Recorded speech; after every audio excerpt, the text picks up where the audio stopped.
And I've seen some people on social media thinking, kind of clowning the pickup of Buddy Hield.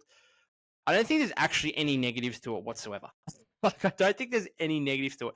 Like, if Buddy Hield's defense is that bad, if his ball handling is that bad, like if he's giving you nothing and his shooting kind of isn't as good as we expect, then what's the downside? You're paying a guy, what, $7 million?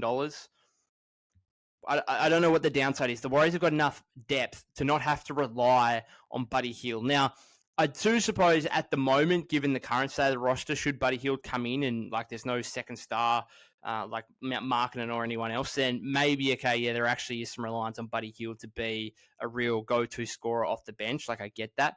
But otherwise, if the Warriors can also land Markkanen, I think Buddy Hield's like a free hit. A free hit at having someone who you know is a career 40% three-point shooter, is one of the best three-point shooters. I'm not just saying of like this era, but like in NBA history, right? He has made the most threes in the league over the last 5 years, more than Steph. It's Buddy Hield first, Steph second. Now, I don't think he's going to be a starter for this team. And again, I don't think the Warriors are going to be relying on that. It's a go-to guy off the bench who can get you buckets.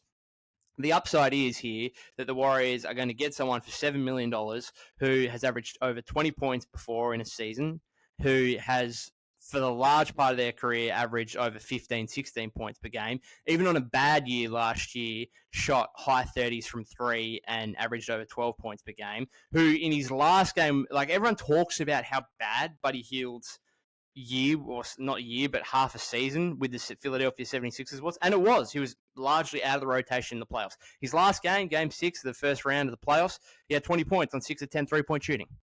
Now, that's one game, sure, but it just shows you a sample. Like, this is what the guy can do, right? And so that's the upside. You got a guy who could go off for 20 points any given night, who could go 6 of 10 from three-point range. And for a team that lacked shooting and got even worse in that element after losing Klay, like, this is, I think it's fantastic.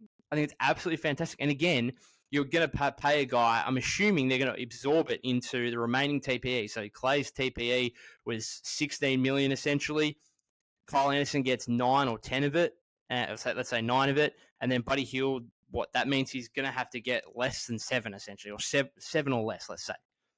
Like, you're talking about a guy who's just come off a 4-year, $94 million contract. He was making over $20 million a year.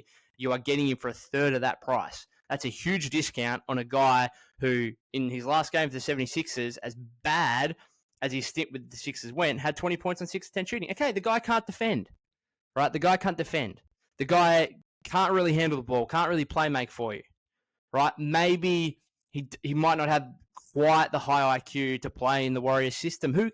If things go wrong, I just think there's no downside to this.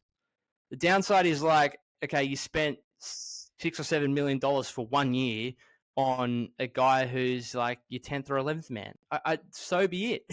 Like, I just don't think there's any downside. There's no risk to this. And again, the upside is you get a guy who can score you 20 points on any given night and who can absolutely drill threes at a high rate on a team that didn't necessarily have that beyond Steph after losing Klay.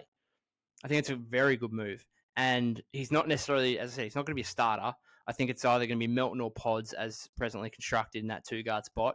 And yeah, Buddy Hield, okay, they might rely on him a bit for some scoring off the bench, but I think the Warriors are still deep enough, especially if they can make a trade for a genuine second offensive star. Like, I think the upside's there, and I think there's very little downside for the Warriors in this move.